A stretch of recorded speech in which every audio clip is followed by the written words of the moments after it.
अस्सलाम वालेकुम dear student, आज हम अपने टॉपिक को दोबारा कंटिन्यू कर रहे हैं examining children's books for sexism and racism, और इसमें देखेंगे कि मज़ीद हमें बुक्स में क्या देखना चाहिए। इसको जाने से पहले दोबारा हम याद करते हैं कि council on inter racial books for children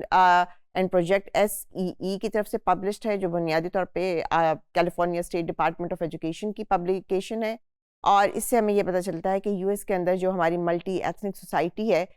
उस मल्टी एथनिक सोसाइटी में जो प्रॉब्लम्स फेस करते हैं, माइनॉरिटीज़ फेस करते हैं, डिफरेंट एथनिसिटी फेस करते हैं, उसको काउंटर करने के लिए, उनके लिए एक पॉजिटिव सोच बनाने के लिए किस किस्म के इंपॉर्टेंट इंटरवेंशन उन्होंने प्लान आउट किए हैं कि हमें बच्चों के लिटरेचर में भी ये चीज़ें मिलती हैं और हमें उन्हें पॉइंट आउट करनी है, उन्हें क्रिटिकली देखना है। ये हम इसलिए भी पढ़ रहे हैं कि कोई भी दुनिया की सोसाइटी ऐसी नहीं है जो मल्टी एथनिक ना हो, चाहे वो US की हो, चाहे पाकिस्तान की हो। हमारी सोसाइटी भी मल्टी रिलीजियस सोसाइटी है, मल्टी एथनिक सोसाइटी है। हमें भी ये देखना है कि हमारी कहानियों में ये एलिमेंट कहीं नज़र तो नहीं आ रहे, और अगर नज़र आ रहे हैं तो हमने इसको क्रिटिकली देखना है, अपने लोगों को सपोर्ट करने के लिए, उनके साथ मिल के चलने के लिए। अगली प्रॉब्लम हमारे सामने आ रही है, problem solving strategies find out करनी है कि वो किताबों में किस तरीके से डिपिक्ट की जाती हैं, बच्चों की कहानी की किताबों में। ये देखना है कि ये जो इशू फॉर्मुलेट हो रहा है उस कहानी में, उस प्लॉट के अंदर, वो किसकी वजह से हो रहा है, उसको किस तरीके से पेश किया जा रहा है और कौन उसको सॉल्व कर रहा है। कहीं ये तो नहीं है कि जो प्रॉब्लम हम दिखा रहे हैं वो ये दिखा रहे हैं कि ये माइनॉरिटी या गरीब लोगों या कोई स्पेसिफिक ग्रुप की ही तरफ से ये प्रॉब्लम्स रेज होती हैं। आप उसमें किस तरीके से प्लॉट या इलस्ट्रेशंस के अंदर जो है इलस्ट्रेटर और ऑथर्स जो हैं बता रहे हैं कि ख़वातीन जो माइनॉरिटी की होती हैं वो किस किस्म के मसाइल जो हैं वो फेस करती हैं, क्या वो मसाइल सोशल जस्टिस से रिलेटेड हैं या नहीं है। जब हम गुर्बत का तस्करा कर रहे होते हैं और हम ऑपरेशन को दिखा रहे होते हैं, तो उसके अंदर कहीं हम ये तो नहीं दिखा रहे कि ये नेचुरल है और इसके अलावा कोई चारा ही नहीं है, ये तो खुद ब खुद ही हो रहा है, या ये इंसानों का अपना पैदा किया हुआ है, और उसके अंदर पावर रिलेशनशिप के डिफरेंसेस हैं। क्या जो आपका प्लॉट है, उसके अंदर जो भी बंदा स्ट्रगल कर रहा है, जिसको हम ऑपरेसर कहते हैं,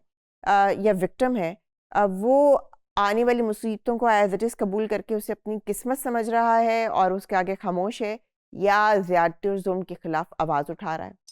ख़वातीन का रोल क्या है? लड़कियों और औरतों को अमूमन ये दिखाया जाता है अगर कहानी के अंदर कि वो बहुत कामयाब हैं, वो इंटेलिजेंट हैं और वो अपने किसी प्रोफेशन में इनिशिएट लेती हैं। तो उसकी क्या वजूहात है कि वो इतनी ही इंटेलिजेंट हैं, वो बहादुर हैं, वो आगे मेहनत करती हैं, या इसलिए क्योंकि वो लड़कियां हैं, वो खूबसूरत हैं और वो लोगों को अट्रैक्ट कर सकती हैं।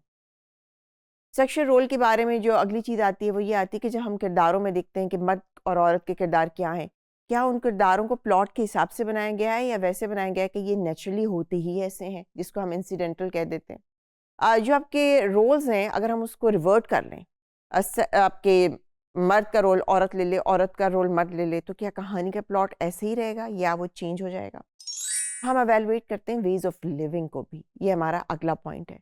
जिसके अंदर हम अंडरस्टैंड करते हैं कि जो भी आप डिफरेंट ग्रुप कहानी में पढ़ने जा रहे हैं, वो ग्रुप कैसे रहते हैं, उनका स्टैंडर्ड ऑफ लिविंग कैसा है, उनके खाने पीने का, उनके घर का, उनके सोने जागने का अंदाज कैसा है। क्या जब हम गरीब के घर को डिपिक्ट करते हैं तो वो मिडिल क्लास के घर से बिल्कुल ही अलग है और उसका लाइफ स्टाइल एक्सट्रीमली चेंज दिखाया जाता है? या आप माइनॉरिटी ग्रुप को जब हम दिखा रहे होते हैं तो कहीं हम उन्हें इन्फीरियर तो नहीं पोर्ट्रे कर रहे होते क्योंकि ये डिफरेंट हैं तो इसलिए ये इन्फीरियर हैं?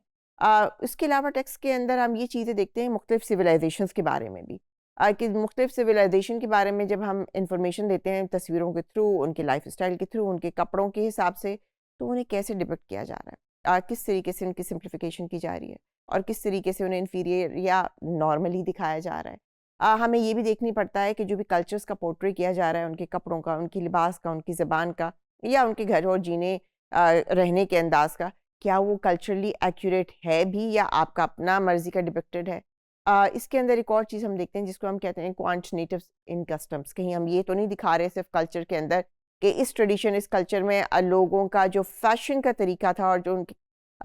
खूबसूरत तरीके से हम डिपिक्ट कर रहे हैं जिसके अंदर कोई इंटेलेक्चुअल कंटेंट ना रह जाए, और ये बता रहे हैं कि उनकी पर्सनैलिटी कैसी थी उनके कपड़ों की और ज्वेलरी के अलावा, और उसके अलावा उसके अंदर और कोई कंटेंट या उनकी रिप्रेजेंटेशन मौजूद नहीं है।